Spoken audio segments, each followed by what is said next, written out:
Ai de mim, que dor! Precisa começar com um gemido grego, provocações. Provocações. Quase 12 anos caminhando no incerto e idolatrando a dúvida. Este programa pode não ser uma janela aberta para o mundo, mas é certamente um periscópio sobre o oceano do social. Provocações. Por falar em social, o nosso convidado de hoje, ele acha que a arquitetura brasileira tem um débito social para com o país. Ele diz: ainda precisamos construir uma cidade com qualidade arquitetônica para todos. É claro que ele é um arquiteto e urbanista. Quem o conhece diz que ele é também um pouco louco. Na realidade, ele é um provocador. Isso porque ele quer transformar São Paulo na primeira metrópole fluvial deste país. Uma cidade que troque suas ruas congestionadas por rios navegáveis, portos, sendo o principal deles localizado no centro velho da cidade. Será um visionário ou, mais que isso, um grande provocador. Vamos ver. Ele é Alexandre Delijaikov. Alexandre Delijaikov, arquiteto e urbanista. Tem razão quem diz que você é um pouco louco?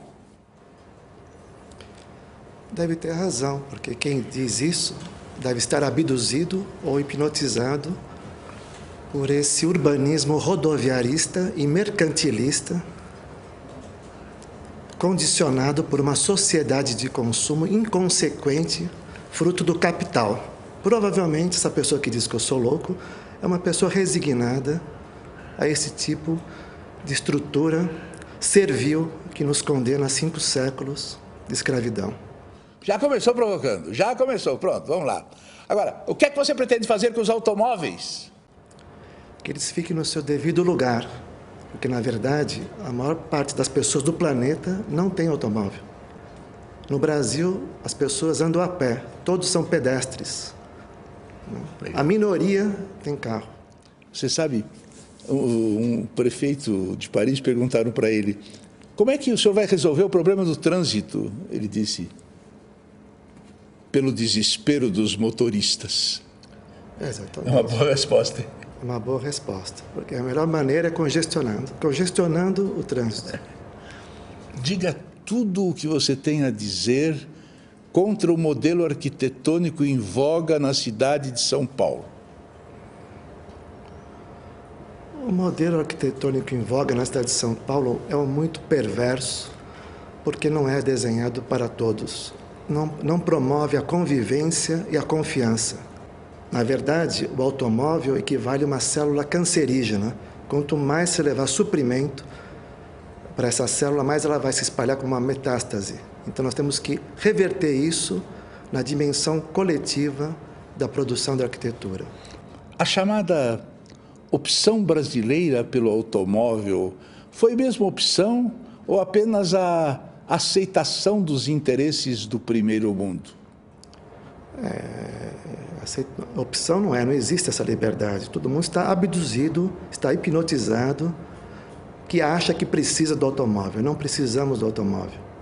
Essa história de dizer que se tivesse metrô como Paris, como Londres, aí sim eu deixaria o carro na garagem, não é verdade. Só ver o trânsito de Paris ou de Londres. Uma coisa não tem nada a ver com a outra. O que a classe média precisa fazer é ser menos egoísta e perversa e dissimulada. E, de fato, morar perto, escolher um emprego perto do trabalho, ou então trabalhar perto do emprego, assim por diante. Mudar o seu padrão, o seu jeito de ver o mundo. Ou seja, é uma mudança da arquitetura, das infraestruturas, das mentalidades.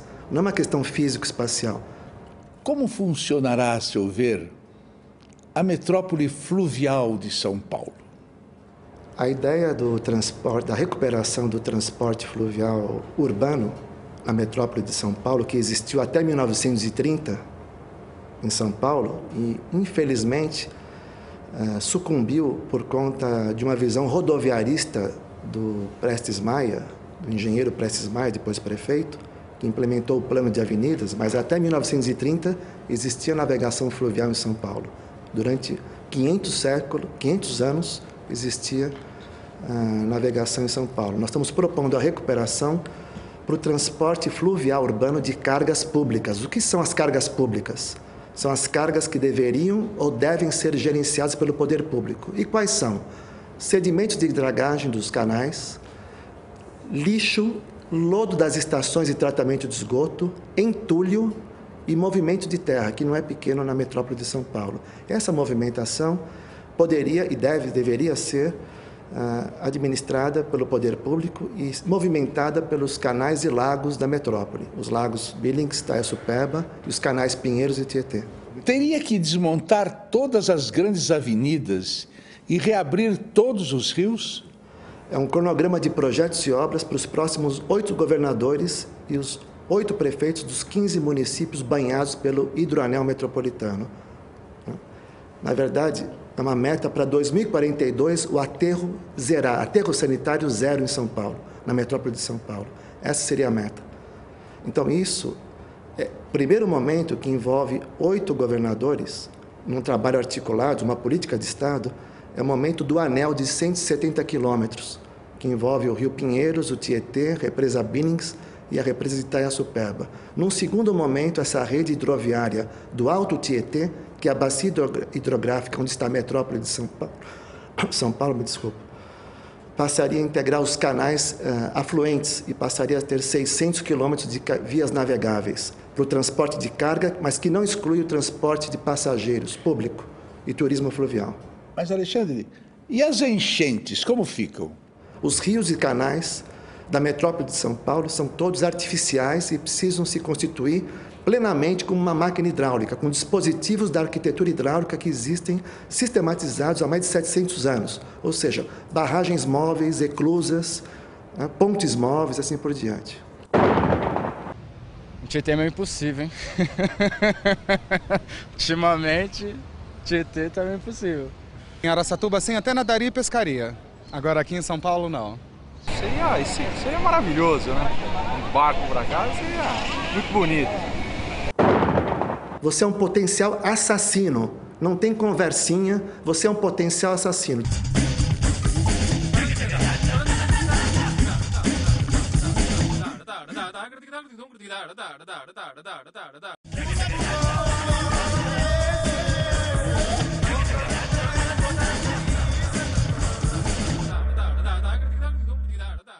Qual o lugar dos ciclistas na sua metrópole fluvial?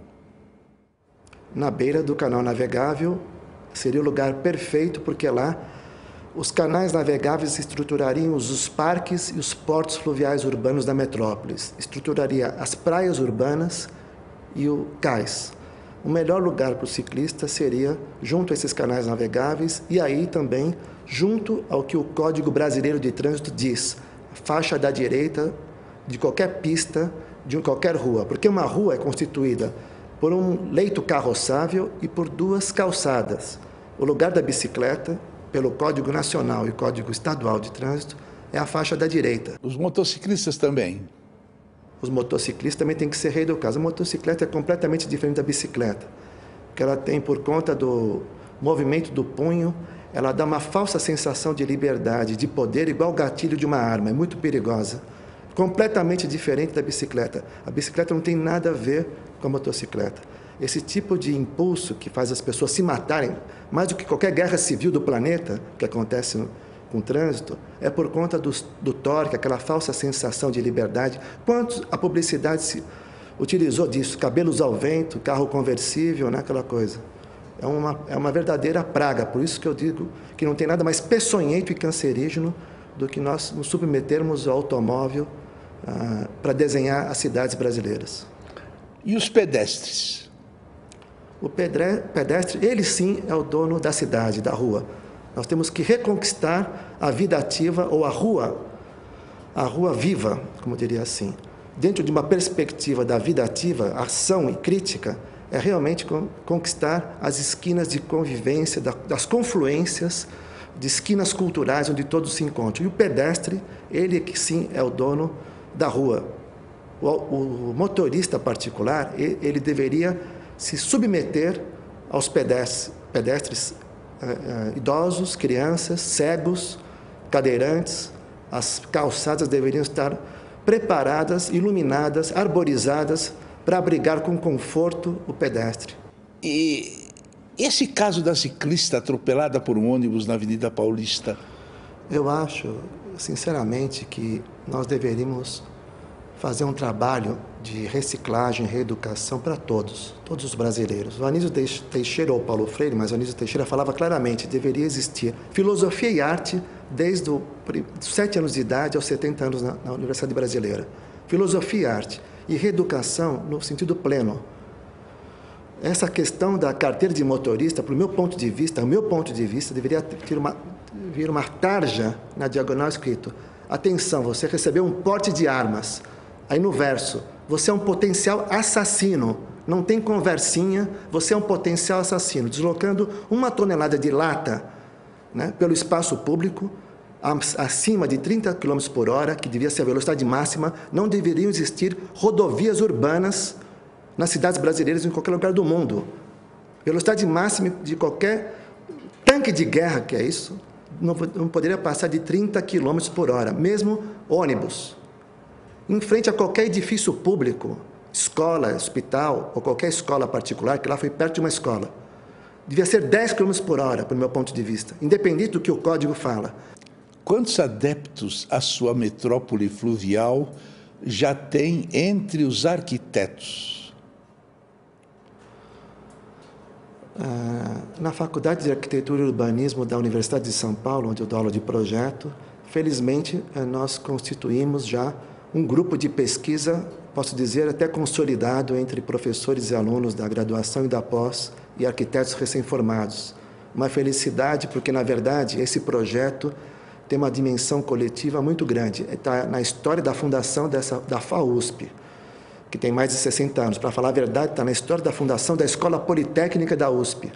Esse projeto da metrópole fluvial estava latente com os primeiros engenheiros hidráulicos que deveriam receber títulos de arquitetos pela FAUSP, que é o famoso engenheiro Saturnino de Brito, que projetou os canais de Santos, por exemplo. E entre os políticos? Vale a decisão política do governador, dos prefeitos envolvidos e também a decisão política de cada cidadão de realmente se colocar como um ser político, porque todo ser humano é um ser político. Ele precisa se preparar para se conscientizar sobre isso, porque isso tem uma dimensão que vai muito além da administração pública.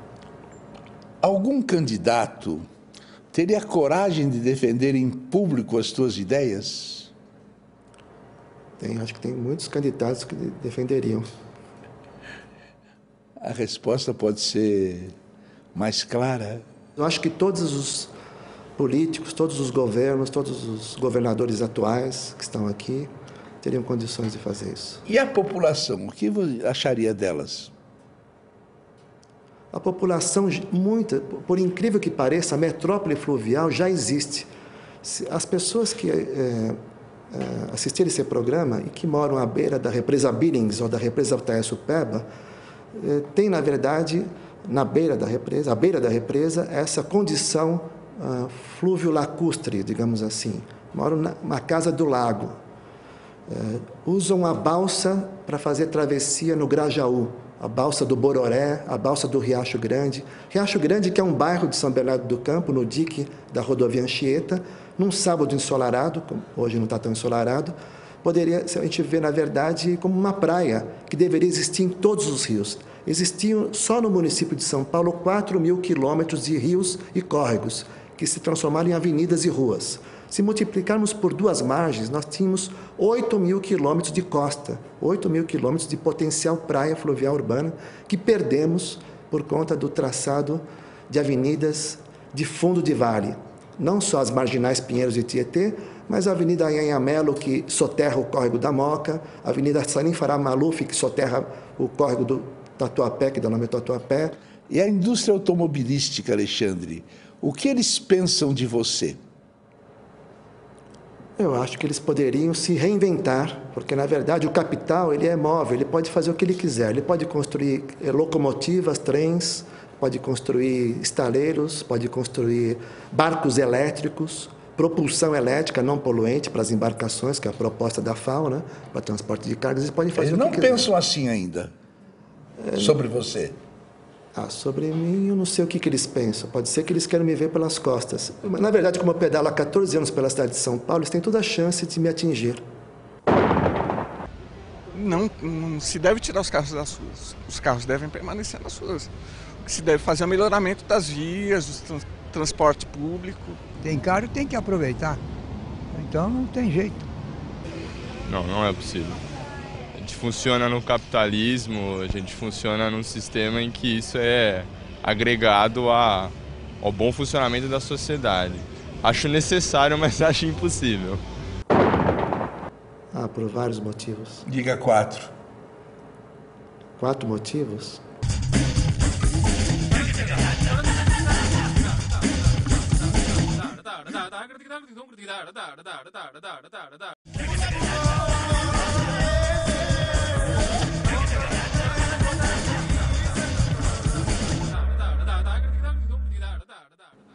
Alexandre Derijakov, um dos arquitetos responsáveis pelos céus, essas escolas públicas que descobriram a periferia de São Paulo, que é uma das coisas mais importantes, é um começo genial de educação e cultura.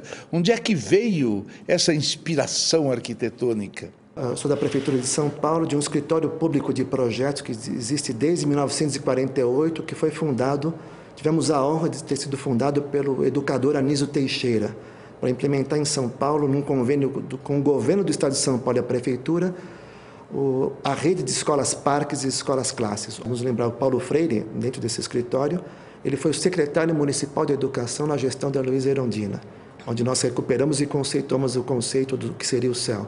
Mas, na verdade, o que tem esse Teatro dos Céus, os 21 teatros dos céus, 450 lugares. É exatamente 450 lugares e o Kassab é 250. O Kassab fez de 250, e a Marta fica de 450, que lota todo o espetáculo que vai para lá. E eles fazem espetáculos agora lá. É uma coisa maravilhosa e eu não acredito que a divulgação sobre os céus esteja forte para as pessoas. A divulgação dos céus devia ser uma coisa primeira de um governo, para mostrar que não é um fim, é um princípio, com teatros maravilhosos, refletores maravilhosos, mesa de som, mesa de luz, é uma coisa fantástica. Agora, eu não vejo falarem muito sobre eles. Porque, na verdade, infelizmente, nós temos que superar esse tipo de embate muito nocivo, né, de uma política com P minúsculo e conquistar na dimensão humanista, social, pública e coletiva uma política com P maiúsculo. Qual o maior elogio e qual a maior crítica feita aos céus do jeito que vocês conceberam? Eu acho que o ponto positivo é o projeto de gestão participativa intersecretarial, onde o gestor era realmente eleito pelos diretores das unidades e pela sociedade organizada. O projeto de gestão equivaleria à alma ou à vida ativa, como falava Hannah Arendt. Depois, o mérito do projeto dos céus, que é o original, né, é o projeto pedagógico também. O projeto de gestão, em primeiro lugar, é equivalente à alma ou à vida ativa. O projeto pedagógico equivale à vida biológica, né, que faz funcionar. E o projeto de arquitetura físico-espacial, a forma do prédio, equivale ao corpo.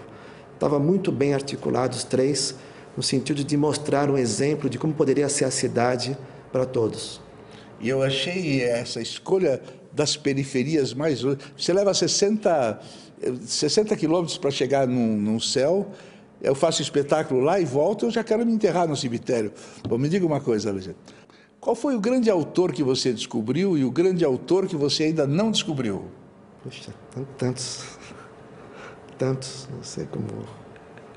Tá bom. Agora, ser brasileiro lhe provoca alguma emoção cívica? Provoca. Eu acho muito bonita a língua portuguesa. Eu acho que nós poderíamos aproveitar, por exemplo, já que nós estamos nessa conversa planetária, o Brasil é a sexta potência, sei lá que potência seria, mas tem muito para fazer para acabar com a injustiça social, de valorizarmos a língua portuguesa. Você chora? Choro também. Por quê? Por vários motivos. Diga 4. 4 motivos? Não sei, o motivo é a condição humana. Diante da beleza, você chora? Sobretudo. Você veio aqui de ônibus, de automóvel, de moto ou de bicicleta? Não veio nenhum dos 3. E com o automóvel da TV Cultura. Você costuma mentir? É muito. A arquitetura é uma invenção, né? Qual foi a maior transgressão que você praticou na vida? Fala a verdade, senão a gente pensa pior, hein? Andar com a bicicleta na calçada porque não tem... Senão eu corro risco de vida de ser atropelado num viaduto que inunda, que é o viaduto Eusébio Matoso, que fica... As cabeceiras do viaduto têm os 2 maiores bancos do Brasil e não conseguem pavimentar a calçada do viaduto para os funcionários não quebrar o sapato lá, que é o viaduto Eusébio Matoso. Eu tenho que entrar naquela calçada, é uma transgressão, uma das... Quem causou o maior mal ao mundo? O automóvel, a religião ou os bancos? As religiões. Você é religioso? Não. Como é que você gostaria de morrer? Não sei, teve um professor, um excelente arquiteto, grande arquiteto, que faleceu agora essa semana, de repente, né? Acho que é uma morte... Mas se você ficar no hospital com aquele negócio assim, né? Terrível, né? Digamos que haja reencarnação. Onde e como você gostaria de voltar? Qualquer situação. Qualquer situação. Não sei. Não sabe? Não sei. Você gostaria de voltar como Marilyn Monroe ou como Ralph Richardson? Tá bom. Então agora uma última pergunta para acabar a entrevista. Alexandre, o que é a vida? A vida é uma invenção. A vida é um projeto. Se eu falar na perspectiva de um arquiteto, a vida, para nós, é um projeto. A nossa passagem pelo tempo, porque o tempo não passa, quem passa somos nós, a vida é um projeto. Tá bom, então daqui um abraço, que a única coisa falsa desse programa é o abraço, viu?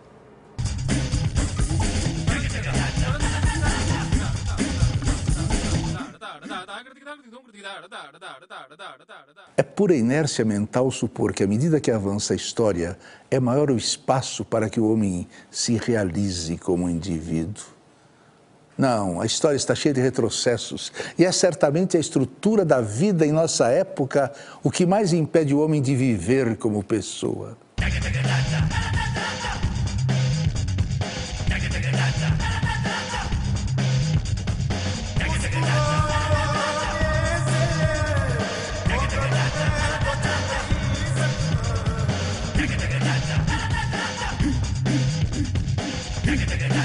da